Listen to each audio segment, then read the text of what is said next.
mess with you a little bit. It's weird, like hearing yourself talk, and then Yeah. I don't know. Yeah, for sure. It's a little odd, but what's going on? Not a ton. Yeah. We just had our show last night. So Oh yeah, how'd that go? It was the weirdest thing we definitely ever produced. For Really? Sure. Oh yeah. What was the format? It was different than what you've normally done, right? Yeah, it was very different. It was originally supposed to be a song parody competition, but Okay. we didn't get enough interest for that, so we Okay. opened it up as a talent show. Yeah. Mhm. So we had a wide range of talent. Yeah. Yeah. I saw the pictures. It was like a mix of like guitars and like comics and stuff like that. We also had an improv group. Okay. Ross Louie brought his improv group, Oh, the sick. regulars, Nice. and they did a scene of a funeral, which was very interesting. Nice. Way to have a funeral in the middle of a party. Mhm. We also had a Was it funny at least? Was it? It definitely had its moments. Yeah. Yeah, then we also had a Oog Sugget of Og, who's also known as Okay. Ted the Impressionist. Oh yes, Yeah, yes. so that was a treat for Yes. everybody. How was he? I haven't seen him in a while. He was on brand. Yeah. And we had an unexpected contributor, which was a very sweet dog Okay. that just kept barking at all the right moments. Nice. Ted reached out about coming on here, and I'm kind of open. Like I want it to be anybody can come on, just like talk, like promote whatever. But it was like we're having trouble like communicating and finding a date because his Yeah. hours are weird or whatever. But Yeah. but he's hopefully come on at some point. But yeah, that's cool. So overall went well. Yeah, it was really well. We had a DJ, Nice. Sean McLaughlin. I'll definitely shout him out. Okay. He went above and beyond. Yeah. Had a nice lighting kit. Yeah, he had a thing. lighting kit. Like Nice. Okay. exceeded my expectations, so that was Yeah. pretty fun too. That's sick. Now this is at the Fort Orange Brewing Company, Yeah, right? You've done a few shows there now, right? Like. Yeah, we have a residency there currently. Oh, sick. Okay. Yeah, so we have 3 more shows booked. We're going to do a Ghosts of Comics Past show there, Okay. where people are going to dress up and impersonate people. Yes, that'll be really cool. Yeah.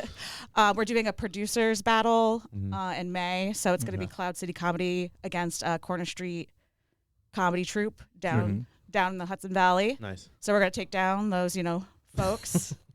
Beat him. Yeah. Yeah, beat them. But there is a Benedict Arnold Yeah. in the mixed. Do you want to guess who it is? I do. Actually, you might already know because we Did we talked talk about it the other night. Yeah. Okay. Is it who we were sitting with? Yes. Okay. So yes, I know. Is it? Are you able to announce it, or do you want to? Yeah, because I think it's already out there. Yeah, it's out there. Okay. It's the Sean Barnes. Yes. The Sean Barnes. Cool. The Sean Barnes. I heard you like talking about it a little bit, but I was like, I don't know if it's like you mentioned like I'm not sure if it's super public or not. Yeah, But I was because like, cool. we hadn't like fully announced the Yeah. people that are performing yet or anything, but Yeah. it was just But- funny the intention of the show versus the probably we should have expected reality of them finding some of the better You should- comics they know. Well, maybe this is an in though. You can pay him off for him to bomb his set. So it's just like a leg up or something. Well, the funny part was like I saw him post being on the show, and I was like, I don't remember booking him though. So I'm like Yeah. gaslighting myself. I'm like, did I talk to Sean about this? So then I go to Ryan, and I'm like, Ryan, did you book Sean? Like, who booked Sean? I'm like, oh, now I know who booked Sean. So, Yeah, that's funny. and then June will be our Pride show. That's awesome. Yeah, that's exciting. I'm Where- so. You're on Facebook and Instagram, right? Yes, at Cloud City Comedy or at Mel Bradshaw Comedy. And then Ryan, what do you got? Ryan's bad idea for everything. Yeah. I'll put that like in the comments and below. So like go look at the comments and go give them a follow. There's definitely you guys have like some cool formatted shows. It's not like just like a comedy show. It's like different formats. Like it's really interesting. We like to be a little bit different than what you can get at any other just comedy show. Yeah. Yeah, and I want to try to make people write. Sure. Yeah. I feel like there's not enough people writing out there, and that's Yeah, my yeah. favorite part about comedy. So I always like to see what new people can do in like a sort of curated. Yeah. Under like a different kind of stress or level. Like we had the Nerd Night comedy show where everybody had to have something nerd adjacent in order to have any time on the thing. And so like Mike Burnett had to write a whole new 5 minutes that he hadn't practiced like pretty much anywhere before. Yeah. Which was a lot of fun. Let me guess, it was about collecting dolls and stuff. Yeah. Yeah, it was. Nice. What did you guys go up on that show? I hosted that one. I did a little time up top, and then frankly got a little overwhelmed by how nice it was that so many people showed up. Oh, cool. So our other venue is 9 Pin, and with the venue they want clean sets, which is kind of a fun. Yeah. So I have a cancel button.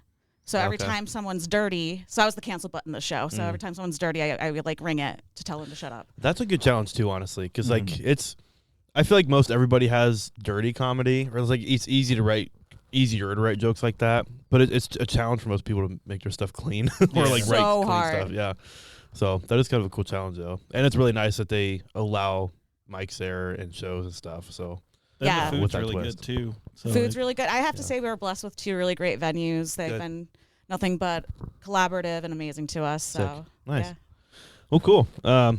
So I always ask like, what's the start into comedy? So Ryan, you probably started first, right? Yeah, if the gray wasn't indicator. I'm just on that note. I'm angry, and I'm gonna publicly voice this. I'm angry at Joel Dorian for only being like 2 years younger than me and not having a single goddamn gray hair. Yeah, go watch the last episode. He was the last one. I haven't done a show in a month or so, but he was the last one I had on. And Guess his age.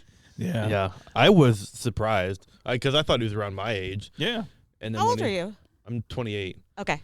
We thought you were 26. Okay. If that's any boost to Sucks. you're glowing. The skincare routine's paying off. But yeah, I got started in 2014 out of spite primarily. I've gone over this on other podcasts, but my roommate and friend Justin Atkins, who does comedy out of Cincinnati, he went up one night and did okay, and then was like, I can do better. And so we started attending opening nights in Cincinnati, and then I moved back up here in like 2016 and found people in the Saratoga community, and then moved over into Albany, and just been all over the place. Sick. Yeah, I remember finding out you're in Ohio, and Yeah. or not. Were you born and raised there or no? No, I was born and raised here. Okay. I met a girl in Kentucky and then moved to Ohio with her. You know how that goes. Womp womp. I was always told like it's never worth moving for somebody, like unless you're like gonna like unless you're like married or like getting married or something like that. But yeah, that's true. I can attest to that. It got close, but then didn't happen. Yeah. So what were your thoughts on Ohio? Because I feel like Ohio is kind of a punching bag of states. Like, yeah, Cincinnati's interesting because Cincinnati is like a weird mix of the super liberal and the super conservative, like next door to each other at all times. Like during election season, it's a powder keg. Like you can have a full red block and a full blue block right next to each other, and they, hand each other mail, and you expect sometimes a fight to break out. Yeah, that's a lot of Ohio because there's so many bigger cities and like bigger like pods of people that tend to lean more liberal, and then there's like all the country is mainly like Republican, and it's quite the mix. You get quite the clash sometimes, but and the proximity to Kentucky, like just being over the river, like their comedy club. Like their Funny Bone, I think, is in Kentucky, unless they moved. It might have been in West Liberty now or something. I don't remember. But for a while, they were calling it the Cincinnati Funny Bone, but it was in Covington. Like, yeah. There's a Louisville comedy club down there too. Like there's a few in that area, I think. Funny Bone is the club though for Cincinnati. Is it? And great club. Saw a lot of great acts there, and they have their own Funniest Person Cincinnati competition. Okay. Which is a lot of fun. Brouhaha. Nice. If you've ever heard of that sometimes happens. Aside from that, Cincinnati in Ohio as a whole, I find pretty boring. Yeah. Good people, but very boring. Yeah. I'm partial to it because like I grew up there, but I was very like rural area, like my school was like a K through 12, so like everybody went to the same building, and it was pretty small. But like if I like going back to visit family, but then I like to go to like the bigger cities around like Columbus or Cincinnati, Cleveland, just because there's stuff to do and there's Cleveland mics sucks, to hit. man. I hate Cleveland. Yeah, I've only stopped there in passing. I stayed there once in a Red Roof Inn. That's mistake number one. Yeah, mistake number one. There were a lot of working ladies throughout the area. And the most disconcerting thing was my whole room smelt of bleach. Like really, really strongly of bleach. Yeah, it was covering up crimes or something in there. I don't know. Yeah, so that's my memory of Cleveland. Yeah, I stayed. There's been a few times I've stayed, and I've stayed like downtown, like kind of the nicer area. So I think I've avoided like the outskirts enough to not get that, but I do get that. There's some rough parts of Cleveland. Yeah, there's good food though. Like I can't remember. One of the best pizza experiences I ever had was in Cleveland. Okay. But it was also probably because it was like desperation pizza, like long road trip stop. They had, I don't even remember the restaurant, and it was one of the best pizzas I've ever had. But not enough to remember the name of it. Yeah. How good is it really? No, that's funny. So doing comedy since 2014. Yep. Back in Albany area since 2016. Yep. All right. Nice. And yeah, I've also performed in Maine, and Chicago, and pretty much all over the eastern half of the United States. Yeah. That's cool. That's awesome. Mel, what was your start? Well, not to go into politics, but I don't think if Trump won the election, I would have gotten into stand-up. Okay. Because I was like suffering from such a existential crisis. And I needed to like convey that somehow, and somehow stand-up became the thing. And I was watching Baby Reindeer, which is a Netflix show, and it's about a comedian, but it's not very funny. I've not seen the full thing. Oh my god! Well, at the end, I'm sorry to ruin it for you. He's doing stand-up, but then he has like a meltdown on stage. Yeah, is this the one where he's like being stalked by? Yes. The lady like in the bar. Yeah. Okay, yeah. I've seen the trailer for it. Then I watched it. I was like, this looks interesting, and then it gets kind of weird. Like I'm like, I don't know if I would actually enjoy this or not. But no, the answer is no. I mean, it's amazing, but yeah, you're not going to enjoy any of it. So he has a meltdown on stage, and something went off in my brain. I'm like, I can have a meltdown on stage. Like, I can do that. It's relatable. It's relatable. And so I went to Lark. Actually, Ryan was the first person I ever met. Oh, nice. Okay. The list was full, and I was like, how do you get on the list? He's like, oh, you have to come here earlier. And I'm like, that sucks. I've never done this before. So he gave me his spot. Nice. And that's how we met. That's cool. Nice. Yeah. Friends from the beginning. How about that? Yeah, friends from the beginning. And ever since then, so I've been doing it almost 2 years. I'll be 2 years in May. Nice. So awesome. Trying to find my voice, trying to find queer spaces to do comedy in. That's kind of been my journey. Yeah. That's awesome. So what's your like favorite places you guys have performed? What do you like? I mean, I do love Fort Orange. Sure. Yeah, because they let us do whatever we want there. Yeah. That is pretty nice. Yeah. Fort Orange is amazing. Over like favorite places ever. The theater the Park Theater in Hudson. Okay. Was that the one, the Dave Britton one? Oh yeah, in Hudson. Yeah, Hudson, New York. Yeah. Yeah, that was one of my favorite experiences as of late. Just the vibe there was immaculate, really cool. Beautifully produced. Of an audience that was just hungry for people to do stuff, and very receptive. Nice. Yeah, and Jorge Diaz just did a really good benefit for the food bank. Oh, nice. That was a really fun audience. That was at Lark? Yeah. That was at Lark Tavern. Yeah, that's cool. Yeah. Nice. Lark, you love it and you hate it. Yeah. It's always like, sometimes there's like, you go to an open mic there and the vibes are just spot on. Like the energy's cool. There's like audience members. And then sometimes, like a few weeks ago, it's like weird energy. There's like, for reasons unknown, there's a weird energy in the area. We're like, oh. But it is a cool venue, though. I'm glad they let us do comedy there. Oh, my God. Yeah, it's so great. Yeah, no, it's definitely like a watering hole, and sometimes it's a little bit more sketchy than others. Yes. But it's definitely home to me. Some of the stories they tell of, like, I forget who was telling me, like, someone brought a shotgun there one time. It was a handgun. Okay.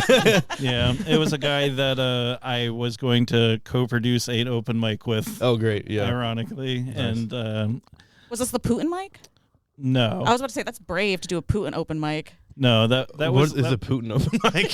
That was a whole show. That we were going to do a roast of Putin show at Madison Theater in Albany. Yeah, and I had made the poster for it at the request of one of the producers, and it started a war. Interesting. And then the show kind of collapsed under it. To the result of someone bringing a gun to no, that's totally unrelated to the gun thing. The gun thing was, to my understanding, this guy got into a beef with somebody at the open mic, walked out, came back with a gun. They walked out, he got sucker punched, so then he left and came back with a gun looking for the guy that sucker punched him who had left. So short of the story, you should come to our open mics. They're very real fun, real safe. Speaking of favorite shows and experiences, one of my favorite things that ever happened in Cincinnati, we used to do this mic at a pizzeria, Goodfellas. That on the upper floor they had a bar, and there would be an open mic, and Nate Bargatze came to the open mic. And I essentially got to open for Nate Bargatze. That's really cool.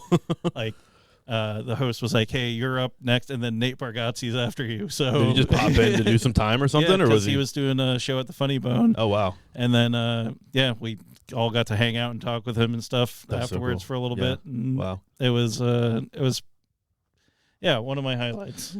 Yeah, no, I don't have anything like that. Yeah. Oh, actually, I do. Okay. I got the bucket pull at the Comedy Store when I was there in LA, and I got 2 minutes on stage. That's awesome. In the belly room. Yeah. So, cool. I mean, I wasted a minute just like, that would be like, because that's such a iconic place to do I comedy, know. so it'd be really cool just to step on stage. I mean, everybody else is way more polished than I was, but I was just glad to be there. So. Oh yeah. Were you on vacation? Just did stop? I was at a wedding, and I had one night to myself, and I'm like, oh, there's a bucket pull at the Comedy Store. Let me go. Yeah. And it's super fun. All the comics hang out in the patio area, so you're just like hanging out with all these different comics. Nice. Bobby Lee accidentally bumped into me and apologized. I'm like, I'm not worthy of it. I'm just not worthy. So if you're ever in LA, go to the Comedy Store. It's pretty magical. Yeah, and that so would be that's cool. Yeah. It's neat going to venues like that. My version of that has been going to the Comedy Cellar in the city and just hanging out there. Awesome. Oh God, I went down a few weeks ago for a show, and not there, but somewhere else. But I stopped in there, and I always try to catch a show there when I'm there. And I stopped into the Olive Tree, which is the bar next door. And I've heard that a lot of the comics will go get food there or get a drink before their set. But I walked in, and all the comics were just in the back corner, just hanging out. And I was like, I'm gonna actually pass out. This is really cool. I didn't like bother them because I didn't want to be that person, but I was like, this is cool to be in the same space with them. I don't know. I think I would have like sat next door to them, like I just started, start scooting over a little bit, like, hey, what do you think of this joke? Yeah. It was cool though. It's just such a neat space. And then like I went to one of the show I went to was in Village Underground, like their bigger theater, and Jeff Akuri was in the back. I don't know if you're familiar with him, but he's one that I like a lot. He does a lot on Instagram and TikTok. He's very funny, and I just saw him standing back there. I was like, wow, he's right there. Like, this seems unreal. But it is interesting, like running into celebrity like stand-ups like that. One of the first shows I did when I moved back to Albany, I got asked to open for, what's her name? That's terrible. I can't remember her name or her last name, Sherry something. She was on, not Sherry O'Terry, but she was a former SNL cast member, and she does stand up, and she was amazing. But Tommy asked me like an hour before the thing was going to start, and I just showed up and like, she's just like, don't suck. And I was like, great, can do. Yeah, that's cool. That's awesome. So who's your guys' favorite comics? Who do you guys like to watch? Taylor Tomlinson. Yeah. By far my favorite comic. I actually flew out to Michigan to see her Netflix taping. It was in a church. Oh, wow. I remember you mentioning that before. That's super cool. Yeah, it was really cool. And it was actually cheaper. It was cheaper for me to see her in Michigan for the Netflix taping than it would be for me to go to New York City. That's Isn't that crazy. Isn't that crazy? Were they selling tickets cheap to like fill the space or something, or like? Yeah, I mean those tickets were much cheaper than New York City, and then like it was like a $200 plane ride. Yeah. And then like an $80 hotel room and sure. Red roof in with yeah. As soon as you get over the hair in the bed and the bleach smell, it's fine. This one didn't have any bleach. Yeah. It was formaldehyde. And did you get to see? Wasn't that like her last show too of the tour? Yeah, and then she actually canceled the rest of her tour after that. Oh, really? Why? Because she was sick. Oh, okay. Yeah. Well, she's taking off big. She's so young. She's like doing really well for herself. It's really cool. Yeah. Look at you. When I saw, that's what actually got me into stand up in general, because I saw that, and she talks about bipolar disorder, which I have as well. And I was like, finally, somebody is like speaking to me of having this condition that's not super dramatic, you know, and super funny. So something to relate to. Like it's it's cool. I also had her sign my Klonopin bottle when I met her.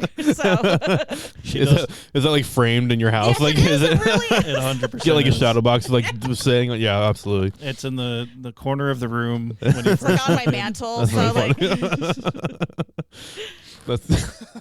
She's like, really great. She's like, yeah. She's like, this never has happened to me before. When I like handed her my Klonopin bottle. Yeah, it's funny as hell though. It's really funny. So Taylor Thomas, what's your go-to? Who do you like? Probably my favorite is probably still Patton Oswalt. Oh yeah, like classic. Yeah. I've seen him a few times. Met him in Chicago. For Chicago Comic-Con, he was there with Brian Posehn and Kyle, God damn it, the voice of Comedy Central. Gruff guy, used to drink a bunch. God damn it. You need to write down these names I before know you get there. Yeah. Anyway, they were great. They were so funny and so like generous with their time. Like they were just doing like meet and greet kind of thing, and then because it's Comic-Con, they were also in the bar lobby later in the evening. So like I went and nerded out there and then got drinks with them later. And it was and also the show was amazing. That's burned in my brain, and also like just his breadth of stand up is phenomenal, and you can see like growth, like from just open micy kind of jokes to talking about his wife's death. Sure. And the trauma of that and making that funny. Yeah. Like, that's like, I really appreciate like professional comics that do that and do it well. That can like just change like a really hard topic like that into something you enjoy watching. Like the best specials I've seen are people that do that. Like Mark Maron, he does a good job doing that. Sure. Yeah. Totally. Well, nice. Who's the biggest comic you haven't seen yet but you really want to? I really wish I had gotten to see Bob Saget before he passed. Like that was one that was on my bucket list. Do you want to hear my Bob Saget story? It's really random. Yes, definitely. So when I was at Cornell back in like 2010, I'm gonna say, I was underage. I wasn't 21 yet. Bob Saget was doing some sort of television show that never got picked up. Okay. But anyways, he decided to film a frat party at Cornell. Okay. So I got to be an extra at this frat party at Cornell with Bob Saget, and all these girls were like throwing themselves at him. And then I ended up getting kicked out because I was underage and I was drinking beer. And I'm like, what kind of fucking frat party's that? Yeah. It's not a real frat party. What the hell? That's funny. Yeah. That's interesting. What a weird. At least you got to see him. That's cool. Yeah, that's the only time I saw Bob Saget. Yeah. I'm so jealous. I wish I could have been underage at a frat party with Bob Saget. He probably had a really good night. I'm sure he did. He probably did. Yeah. I've seen. Was it a Full House? I'm sorry. It was dumb. Or is it? Okay. Oh, sweet. So anyway, you were saying Bob Saget.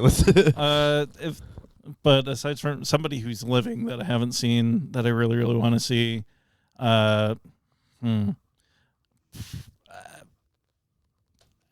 you go. I know that's a hard one. Or it could be someone that is not living anymore, which is Bob Saget. But yeah, I mean, mine would be Andy Kaufman for sure. Okay, if it's like a dead comic. Sure. I mean, why not? Yeah, or John Belushi. I mean, yeah, I could do dead comics all day. I'm trying to think of an alive comic though. I want to see Tig Notaro. Yes, like Tig Notaro is on like top tier. Yes, my first exposure to her was a clip on or it was an audio on like Sirius XM or something like that, one of the comedy channels, and it was her Santa Claus bit, and I I don't know. It would just struck me as so funny. Like her delivery and her timing on everything is like it was so incredibly funny. But now I listen to the Handsome Pod all the time with her and like Fortune Feimster and May Martin, and they're so funny. Yeah. I'd love to see her. I haven't listened to that podcast yet, but I've heard her other show where she meets famous people because she doesn't have any sort of like cultural connection to things. So like she's meeting super famous people and just being like, so what do you do? And it's so goddamn funny. Yeah, that's awesome. What were your comics? Who? Like Lenny Bruce. Like I would definitely do classics. I'm trying to think of a more like somebody who's alive. I mean, technically I've seen him once, but it was in like at Bonnaroo, so it was a little weird. But Dennis Leary, I'd probably love to see again. Yeah. And like his full, I saw him when he was premiering his rock show on FX. I forget what that is, but he doesn't come up this way. Does he? Does he perform a lot? I don't think he performs anymore. Okay. Yeah, I think he's like retired on that front, but he was in a movie we just saw. He was in a Christmas movie that we just saw with also Goldie Hawn or somebody. Yeah. Yeah, you don't know any names, do you? Right now, I'm usually like movie trivia person, but today my brains, I'm just a little too high, I guess. It's a fan or the can of Monster you chugged before coming in. Yeah. No, that's funny. Who's somebody you want to see? Yeah. Oh, so many. If it was a dead comic, I would love to see Ralphie May just because he's so funny and just so different. Like there's really not anybody like him, and he got away with a lot on stage, but I think it's just how he carried himself, So I'd love to see that. I'm terrible with names too. It's the other bigger comic that talked about eating food all the time. Patrice O'Neill? No.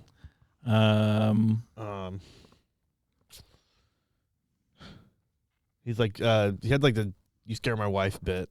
Oh yeah. I don't remember his name, but him. I would love to see him.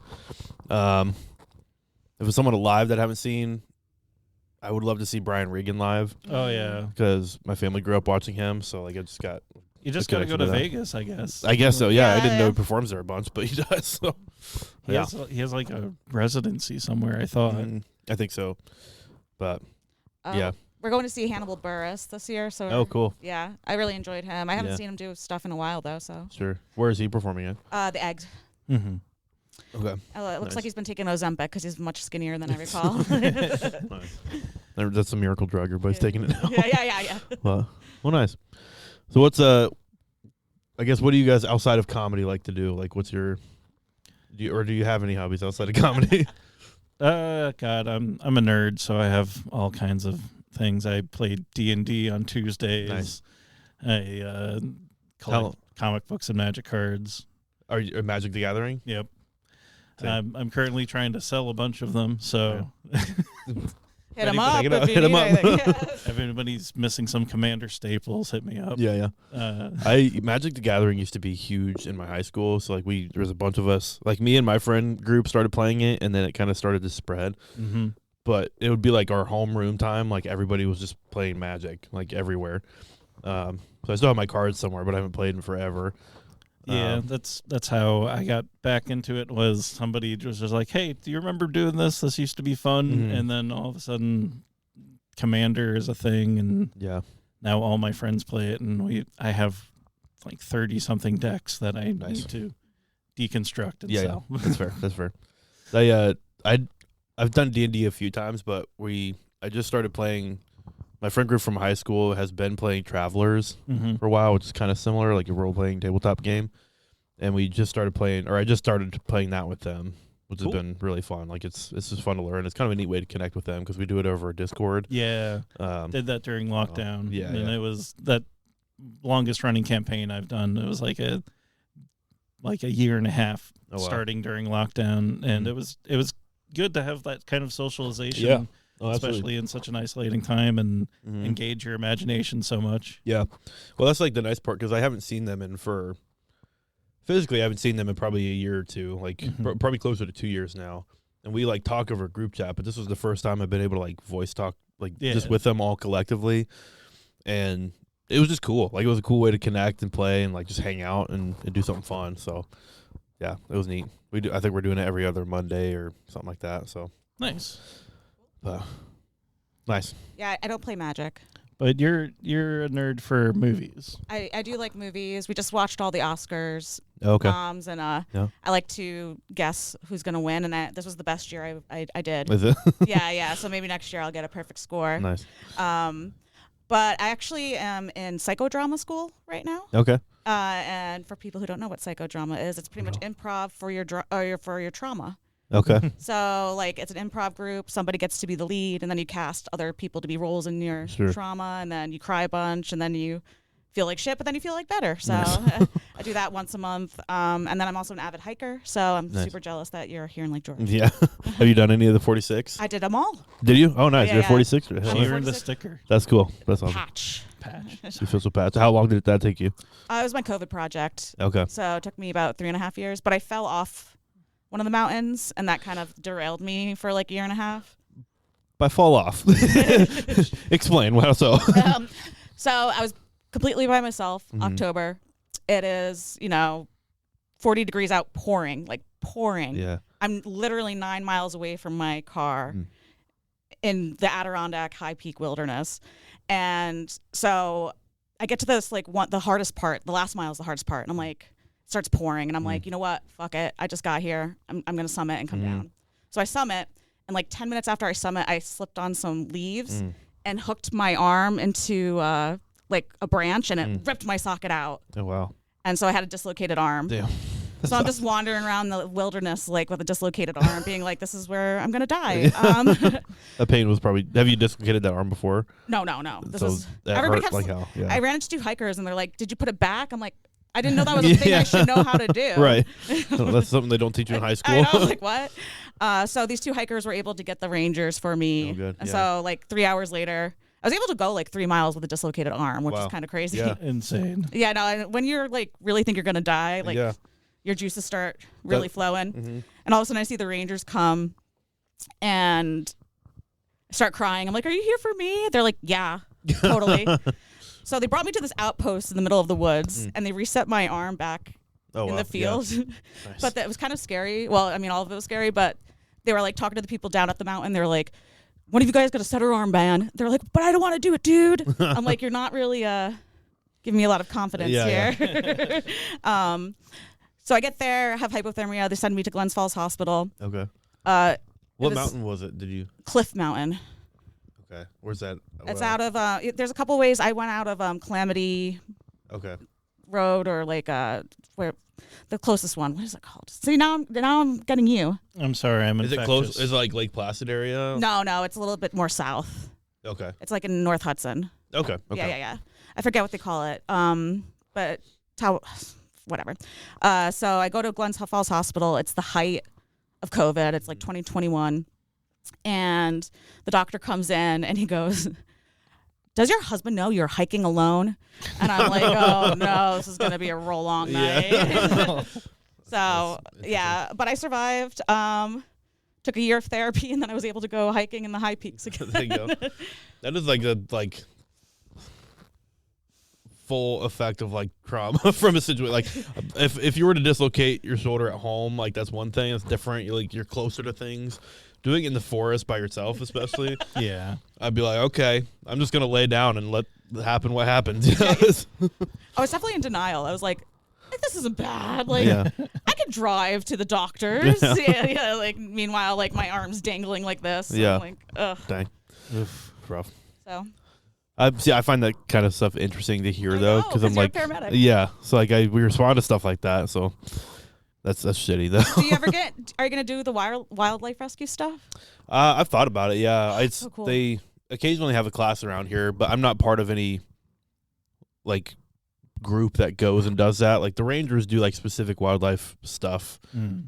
They're pretty good about splinting injuries or bleeding control and stuff like that to get them down. They typically dislocations they don't do in the field too much, because you want to get x-rays first to make sure nothing's broken. Yeah. So that's probably why he was hesitant. I would be hesitant to try to reset an arm, but yeah, they're it's gonna be a long night, dude, if you don't reset it. And I'm just like, oh my god. Yeah. Yeah, it would be interesting though. The only thing we're allowed to reset is like patella because those get dislocated fairly easily, and all you have to do is like put inward pressure on it and have them straighten out their leg, and it'll pop back in place. And I got to do it one time, and it was really cool. Do they just like chill after that, or do they go to the hospital? They don't have to go to the hospital if they don't want to. They don't even if it's still dislocated, they can refuse to go to the hospital with us. But I think that guy signed off and just wanted to go home. So wow. Yeah. I'm sure you have really crazy stories from your paramedic duties. Probably. I don't know. Some of it seems so mundane to me now. So like I have like the crazy stuff that I talk with other like medics about is I don't know, like cardiology stuff or like crazy things. But like if I talk to my friends like that aren't in first responder stuff about like my everyday, they're like, "Oh, that's crazy." I'm like, I didn't really think that was crazy. I don't know. Does that make sense? Yeah. So like their blood pressure was crazy, man. Your water cooler conversations are different than other people's conversations. Yes. And I do have to be careful about that sometimes. Yeah, HIPAA and stuff. Well, not the HIPAA side, but like just sharing what other people consider gory is not what I consider gory. Very true. So I'm like, be sharing a story like my family, like, "Oh, you look queasy." Oh, it's probably because of me. But yeah, that's interesting though. I'm glad that you're a 46er. That's cool. Cool brag. Yeah. Sorry, you had to take a rough road to get there, but. And she's got photos and stuff. Like you got a whole book that showcases. It's definitely an adventure. I highly recommend everybody do it who can. Yeah. And it's so peaceful. This is like a great place to live if you love hiking and stuff. So yeah, I just wish there's not a lot of employers around here. Yeah. What kind of you work at a college? I do part-time, so I'm an adjunct at SUNY Albany, but then I work for the state, so I actually oversee drug rehabs. Oh, nice. Okay. That's sick. For a living, So I go in and be like, don't be doing bad things. Yeah. What's cool? What is like? Are you allowed to talk about? A little bit, yeah. What does your kind of roles look like? I know you oversee things, but like, what is? So like I do a lot of complaint management. So a patient will be like, my rice is too mushy, and then I'll be like, hey, can you do something about this rice? Or it could be like, hey, I saw a mouse, and then I'll go on, site, and I don't know if they think I'm going to get rid of the mice, but I'll be like, oh, they're right, there are mice, so let's like get rid of them. So I do like stuff like that. Sure. I do some like financial stuff, which is again probably the same, like super interesting to me, but nobody else. Yeah. So kind of just like the interface between the public and the greater energy. Yeah. There's quite a few facilities up this way, I think. Yeah, St. Joe's. Yeah. But this is actually not my region, but like within my team, this is part of our region. Yeah. Yeah. I know there's, I don't know how like all interconnected they are. I know there's quite a few like smaller houses up here that kind of do things like that. Yeah. Which from an EMS perspective, we get a lot of calls too for numerous reasons. I probably actually have read, Probably. I'm sure we've interacted with the same people at times. But it's interesting to like, it's important to have those things. Like it's needed, absolutely. But I don't think people realize the stuff that goes on at those facilities and what all goes into running them. Oh my gosh. Yeah. No, before I was with the state, I did residential and inpatient treatment. Sure. And yeah, it's insane how difficult it is to work in these places, and everyone's paid not as much as they should be. Yeah. And it is really important because like, this is what actually saves people's lives. And it's like, I get frustrated because people are like, oh, it's so tragic. All these people are overdosing. Yet like they have all this pushback about having services or investing in services. Like, you can't have it both ways. Right. You can't have one without the other. Like this, or wait, did I say that? Yeah, you can't have it both ways, what you said. Yeah, it is interesting. Like, we don't deal, like, with the day-to-day stuff. Like, we'll respond to those kind of facilities a lot. But we always kind of joke because we could tell when, like, there's a bad batch of something going around because it'll hit everybody and, like, a lot. Like, you will, even if you're just listening to, like, the dispatch, like, because they, like, our dispatch for the county, like, dispatches all the agencies in the county. So you'll hear like different agencies go out for like overdoses, and it'll be like 10 within one day, or something crazy. Like, oh, something's going around. Yeah. And I don't know. It's kind of interesting to me, but yeah, it is unfortunate that there's as much of those resources needed, but it's good that there's resources out there for those things. Oh yeah, for sure. Yeah. Yeah, and if anyone needs help, I'm your gal. Yeah. reach out. Yeah, reach out. If you need to book a comic or if you need treatment for your alcoholism, I got you. Yeah. Oh, that's funny. Yeah. What do you teach? I teach family therapy. Okay. As I actually just got my contract yesterday. Yeah. I think, yeah. Okay. So this is my 11th year teaching. Oh, wow. Yeah. Nice. Grad school, grad student. So it's like I'm a licensed mental health counselor. Nice. So I'm teaching the next bunch to Sick. go and therapize people. Therapize? Yeah. Which is probably a little bit scary, if I'm teaching them. Do you work in jokes? Yeah. Oh, actually, fun story. One of the reasons I wanted to stand up more back, when I started doing teaching a decade ago, I kept getting student evals being like, we don't like your sense of humor and you need to be less funny, I guess. And so I was like, okay, I need an outlet. Rough. Yeah. That's really rough. And I was like, all right, I think I need an outlet for this. So I did improv and then was going to do stand up and then COVID happened. But so it's like a professional way to get heckled. Yeah. Oh, dude, student evals are like the worst because it doesn't matter. You could be the best teacher on the face of the planet and there'll be one student that hates your guts. Yeah. It's probably good actually as a comic because no matter what, you can't please everybody. Right. Yeah. That sets the tone a little bit. Yeah. Yeah, you know what I mean? Like, you could be the funniest person in the world, but people will still freaking hate you. Mm-hmm. Do you, so if you're okay talking about the bipolar stuff? Yeah. Are you okay talking about that? Sure, yeah. Explain what that looks like for Mel Bradshaw. God. Well, I've done fun things when I'm manic. I kind of miss my mania. I think the funnest thing I did was book a ticket to Israel and go to Israel. So, yeah, I've been to France once in a manic state. Nice. And a lot of music festivals. So, yeah, it's a lot of when I'm manic, it's a lot of self-destructive but fun behavior. Mm-hmm. And then I hibernate for a week or two. Mm-hmm. And so I got diagnosed when I was 24 and I was in grad school at the time. And I think it was just the stress. Sure. Really brought it out to me. Yeah. Can you explain when someone goes manic, explain what that means? For sure. Yeah. So, and I know it's probably a little different for everybody, but what's... Well, there's bipolar 1 and bipolar 2. And so I have bipolar 2, which is the more depressive phase. Sure. So people with bipolar 1, their mania is they think they're God. Mm. They'll be usually have to be hospitalized because they're just so grandiose. People with my kind of bipolar disorder is called hypomania. And it just makes you feel really, really good and really, really productive. And so sometimes you can't even catch it. You don't even notice. Sure. And it can compensate for periods of depression.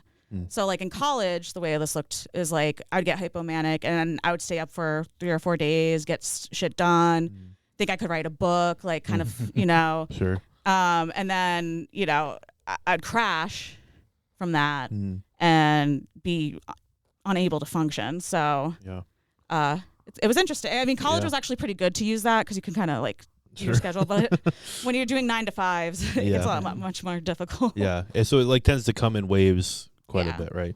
And what are I know there's medication options out there to help with the lows and highs and stuff like that, but what is how do people seek treatment if that's something they think they might have? Yeah. I've actually had my psychiatrist for the past over a decade. So the way I got into it, actually I've been in mental health since I was 17. Sure. So I guess backtrack. I was always mentally ill. It just took a little time to come out and figure out what that is. I think that's true for a lot of people. Yes. Yeah. We all want to deny it for as long as we possibly can. Right. Yeah, the writing's on the wall, but whatever. So my student health center was where I went. But yeah, I really, recommend therapy as a therapist and who's been a consumer as well as a practitioner. Yeah. I don't know if I'd be here without that. And medication wise, definitely get a good psychiatrist. I have a really good psychiatrist.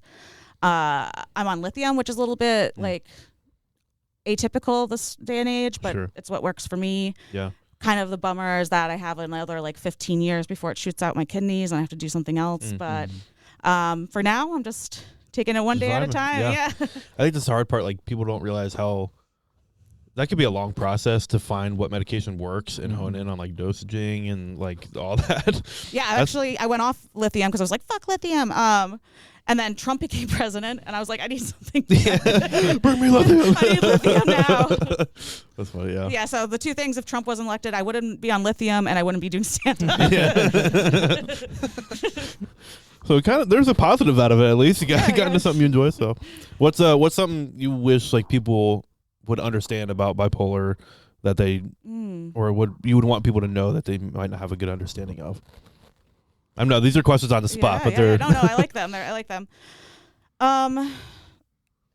Just I think for me at least, like just because I look okay doesn't mean I have, and I think this goes for many mental illness. Like I might be struggling a lot. Like you don't know the emotional baggage people carry, and I think with bipolar disorder sometimes it's just really, really, really hard for me to function. Like there are times where I'm like, I go to work because that's all I can handle, and I need money to like survive. And then, that's all I can do that day or that week. And I think people with mental illness, what I say to you is like, give yourself some grace and compassion. Absolutely. Yeah. That was really hard for me because I would get really pissed at myself when I was like, I needed a break or I needed like some time to recharge or whatever. Right. So giving yourself some grace and compassion goes a long way. I think that goes for almost everybody too. I thank you for speaking on that because every time I encounter someone that has like something that they feel comfortable talking about along those lines, like I want them to share information about it because one, like as a healthcare professional myself, which is weird saying because I do comedy and I talk about weird stuff, but as a healthcare professional myself, like I think it's important for people to have a good understanding of those things and like know what goes along with it because I think there's a lot of ignorance around like mental health issues and just healthcare things in general. So thank you for sharing. That's really cool. Yeah, and people think bipolar like is this something that happens really quickly, like in a day, like you're bipolar because you have mood swings, and that's not bipolar disorder. Right. Bipolar disorder is the seasons, not the the temperature out. Yeah. So I think that's also important to know. Sometimes, I've heard people say like, "Oh, I think I'm bipolar." Like, no, you're just a jerk. Like you need to go take a nap or something. I don't know. I have that with autism. I'm like, no, you're just a little bit awkward. Like it's not pathological. Yeah. Oh, does that? I don't know if it gets under your skin. There's a lot of jokes or people like comics that'll say like they're autistic. Yeah. Or like they'll really lean into that, and like some are, but some aren't, and they just like blame other things on that. They've learned some therapy language and like, oh, well, I'll use this. Yes. Because that sounds like it's me, but yeah. They haven't actually been diagnosed or sought out. Well, my thing is like, why pathologizing like awkwardness? Like, especially in stand-up comedy, we're all awkward. Yeah. Like, do you want to be autistic? I guess. Okay, if you want to. Like. Yeah. Like it took Mike Lawrence like 20 years to get an autism diagnosis when I guess some other people would clearly be like, no, you're probably on the spectrum. Yeah, you probably guess it right away. But that's how I feel about when I was coming out as bisexual. Same thing. They're like, are you sure you're bisexual? Did you go to a doctor? Like, does this require a diagnosis? I don't are you sure you're just not a little straight? So like I always like bring it back to that. What kind of test would that be? How do you go to a doctor and be like, hey, I need you to help me to know if I'm bipolar or bisexual or not? You're like, okay, here's some naked pictures of people. Here's a flip book. Which ones do you find pretty? I worked in a sex lab in undergrad, and I wasn't part of this experiment, but I thought it was really cool. They had a bunch of bisexuals look at porn, and they put eye tracking data on their eyes to see what body parts they gravitated towards. Interesting. And it was usually the butt, which makes sense. Yeah. Yeah. Because everyone has a butt. Everybody has. I think this is true. I'm not running a single person without a butt. And you would know because you see the public all the time, naked. Unfortunately, yes. This is the reality of my job that I don't appreciate, but yes. Okay, so a sex lab. Let's talk about that. Yeah. What did that look? Oh, it was. It wasn't as like no one was actually having sex in the lab, but the study I was on was what essentially the question was: is casual sex good for you or not? Which the answer was it depends. Okay. Which is mostly the answer to most research. Right. Yeah. But we did some inconclusive. Yeah. Well, it's like if you're doing it for the wrong reasons, right? Because you're doing it when you're blackout drunk and you don't remember. Right, like that's gonna look different than like female empowerment. Sure. Like interesting. Or like Yeah, your sex attitude's also gonna do that. So we surveyed a bunch of people over and over again. I'm trying to think of other things. They had a lot of trans development sort of research going on there. Was this through Cornell? Yeah. Okay. Yeah, the Cornell Sex and Gender Lab. Wow. Cool. Interesting. Yeah. That's interesting. That's kind of like it'd be interesting to see like the studies and how they process stuff. Like you never would have thought of like doing eye tracking for that, but that makes sense though. It does, yeah. Like I don't know if you've ever watched any of those eye tracking videos on YouTube or whatever where there's gamers that are just doing eye tracker games. But like those eye tracking studies do kind of reveal a lot about people. And they're fascinating. I really hope that program is still active. I know. I wonder if it's Yeah, I doubt it. It was very queer focused. So yeah. That's interesting though. I've never thought about that. Like obviously there has to be research into sex and different topics like that, but I've never really thought about it. That's actually what I wanted to be. I wanted to go on to get my PhD and be a sex researcher, but just like. Can you call yourself a sex worker if you do? No. Well, they have sex surrogates, which are people you hire to like have sex with you professionally, so you can like learn how to have sex or something, or just have sex. Okay. So it's like a lot of people with disabilities will do it. Oh yes, okay. So they're like, because yeah. I have heard of this actually. I think there was a video on like Facebook somewhere. It came up on my. What's the word? Feed. Yeah, thanks. But it was like it was talking about that. Like a disabled person had talked about like hiring someone to help them with that, just to learn and kind of experience and stuff. But I've heard of professional cuddling before. I wanted that job. Yeah, because that's how I got by in college, was professionally cuddling. Yeah, like it's cuddling on couches, cuddling on beds.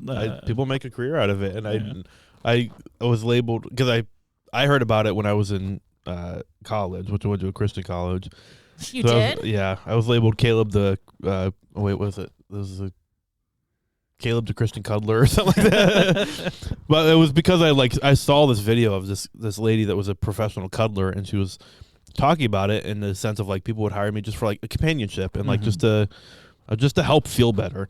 And I was like, that's kind of interesting. Like if she lived in New York City and she like made a career out of it, and she had a very packed schedule, and she got paid very well. She was charging like $50 an hour or something like that to do this. And I was like, where do I sign up? That's a lot of money.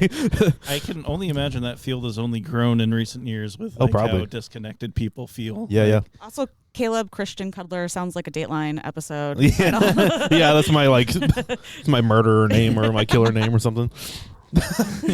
Caleb Christian Cuddler strikes again. That topic's come up a lot because What, you being a murderer? Yeah. Well, because what was the contact? I think I was giving him like my social media handle, which is Caleb James White, my full name. And I've given that to a few people lately, and they're like, "You sound like a fucking murderer, dude. Like you sound like you should be on the news right now, and the police are looking for you." I'm like, okay. It's just an Ohio name. It is, yeah. It is. That's all it is at the end of the day. Yeah. What was it like going to Christian school? Did you have a sex lab there? They did not. No sex lab at the Christian Did they college? have an anti-sex lab?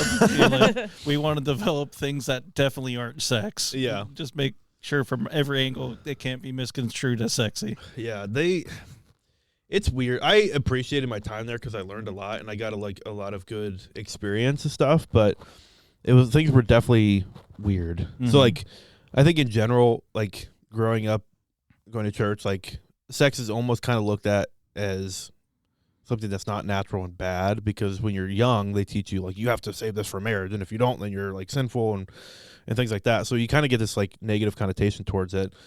One of the comic that I like is like Johnny W. He talked about that. He was like many other Christians, I grew up in a Christian home, and I learned extreme shame and stuff from my body. But it's kind of that connotation. It's like I think a lot of sex was like looked at as just a negative thing instead of like I actually my church growing up took me to a sex ed class. Like we had a sex ed class in church that was like actually educational, more educational than the one that I got at public school. Sure. Because they went into things like they asked, how do you feel about? They answered questions like how morning wood. What about morningwood? Yeah. So you can pee with morningwood. So that means you aren't actually fully erect. What? Let's dive into this. I don't understand what's going on. First of all, was this your question? Did you ask this? Another kid, but we got into an argument about it, and there was. My siblings were also in these same classes, which added to the awkwardness. Oh, yeah. And then at our graduation, we went and watched 40 Days and 40 Nights with Josh Hartnett. Are you serious? Yes. I've not seen. Is that pretty sex heavy? Yes. It's very sex heavy, and it also ties because he's giving up sex for Lent. Oh, so okay, it ties into the religion aspect of it too. Damn. And how old were you? Like 14, 15. Oh my God, that's what a way to learn. Yeah. But that's really funny. It was really valuable, and like my family's church growing up, are welcoming and affirming, which in church terms means they like gay people, and or don't have any judgment or anything. What denomination were you? Baptist. Oh, okay. That's kind of interesting because that's not normally. We would get invited to Baptist conventions where we were then told we were the devils. Wow. Pretty much. Right down here in Saratoga. Yeah. Oh, my God. Was it Excel? Yes. I was there once. So have you heard of Excel? No. Okay, so. Only the spreadsheet. Oh, yeah. So they had this, like, Christian, convention for young people. Sure. And I was, like, such a, like, piece of shit when I was in high school. My friend was trying to save my soul because I wasn't, religious in any ways. So he's like, so his church sponsored me to go to this conference. Interesting. Yeah, I was hungover as hell when like this guy came to pick me up, and it was like the most frightening thing I've ever been a part of. I went to one seminar that was how to make your MySpace the guiding god of light or something like that. Interesting. They had like a Republican Vermonters there talking about like how much they hate gay marriage, and I'm just sitting there like, where am I? I need more alcohol. Yeah. Yeah. That's so interesting. Like, because I grew up like in a Baptist church, not like it didn't sound like Baptist, that. Yeah. It was we were like Southern Baptist, like the denomination, and they're it was interesting to me, like the idea that like religion got in the way of the Bible a lot. Like people kind of like, if you take like, I'm still trying to figure out what all I believe, so I'll put that out there. But if you take like scripture at its like literal value, like people would kind of like pick and choose from that, and then like just build their own belief system separate from that. And like the idea that like love and forgiveness or the idea of love and forgiveness that's taught in the Bible is not really in like a lot of religion now. It's like, it's just really people that are like kind of full of hate and really rude. Yeah. So it's just so interesting to me, like the different experiences people have related to that, and how that turns into like MySpace classes. My favorite part of my experience at that was they would have music evenings. I forgot about that. And they had bands, and they had this band that was members of an actual like popular band that was on the radio that were offshoot, and they're like, we're going kind of back to our Christian values, and they're like called Mercury Rising. And Mercury Rising? Yeah. Interesting. I don't know why. And I feel like we want to keep Mercury low. Like, isn't that a bad? I don't know. Like they were a Christian band, and so that they talked about God in their songs and stuff, but they were like metal-ish enough that they would say fuck and stuff. And they opened their first song, dropped an F-bomb, and they were immediately like rushed off the stage. Really? By all these little old dudes in like sweater vests. Yeah. And all the kids there rioted because like we were having a good time. And there was like a little mosh pit, and then they brought back out the guy with the long ponytail and the guitar, being like, "Okay, let's settle down and sing about the Lord some more. Let's do some hymns." That was so funny to me. Oh, when I was at that conference, the keynote speaker, I will never forget. I actually did because I wanted to block it from my mind. But essentially the message was all girls are little princesses and all men are big warriors. And it's the job of the warriors to protect the little princesses. And in order to do that, you shouldn't have sex. And I'm like, what the fuck? How do I connect the dots? It's interesting. Yeah, it's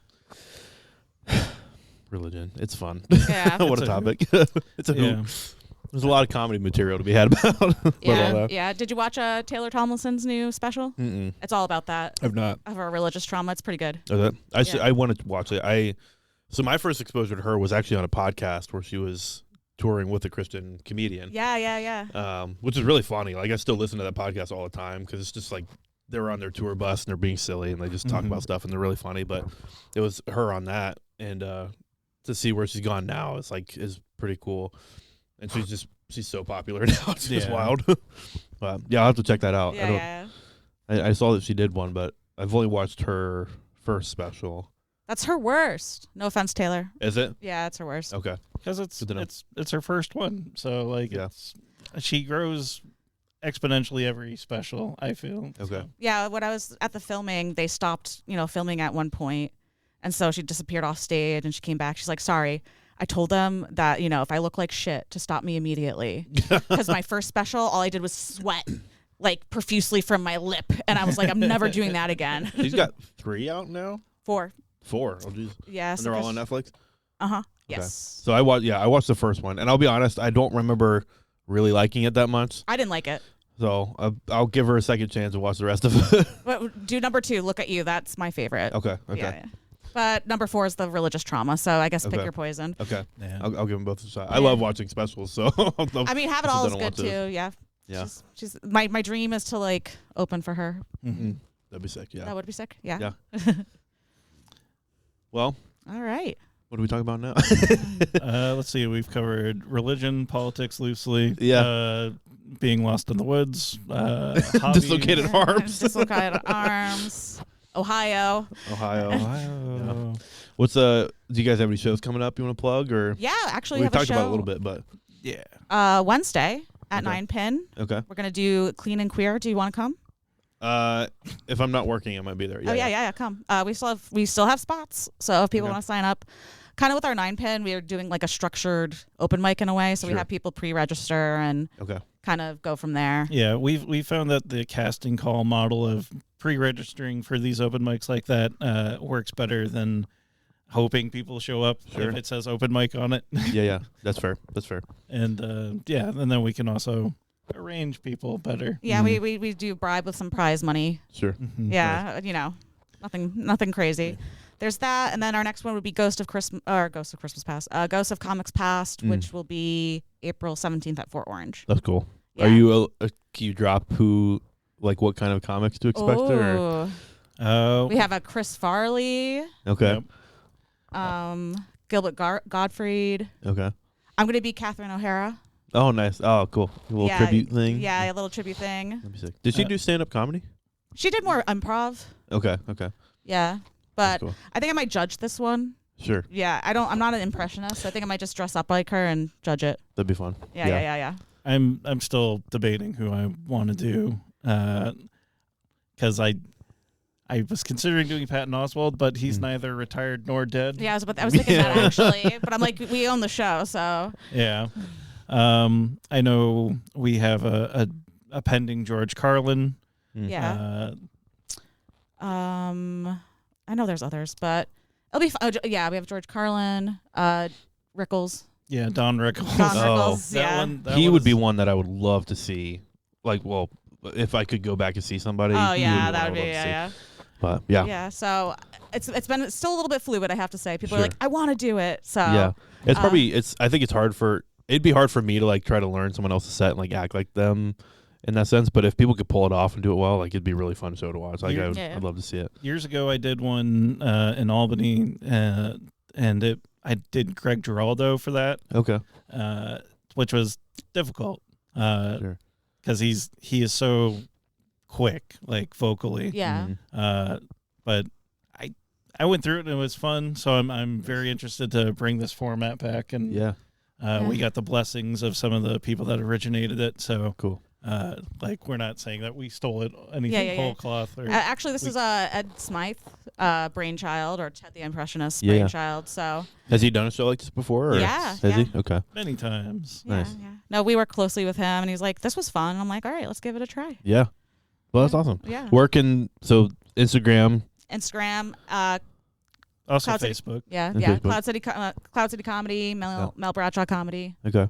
If people are interested in signing up for an open mic, they reach out on there? Yes. Yep. Or cloudcity@gmail.com. Cool. Yeah. Yeah, I'll put all that in the link or the links below and plug you guys and give them a follow. Yes, please. Got a lot of cool stuff going on lately, so Yeah, that's exciting. But all right. Well, thank you so much for having having us. no worries. Yeah, thank you guys for coming on. I know this is a drive up, but I appreciate you guys coming up. Yeah. All right. You have a lovely studio. Oh, thank you. Yes. All right.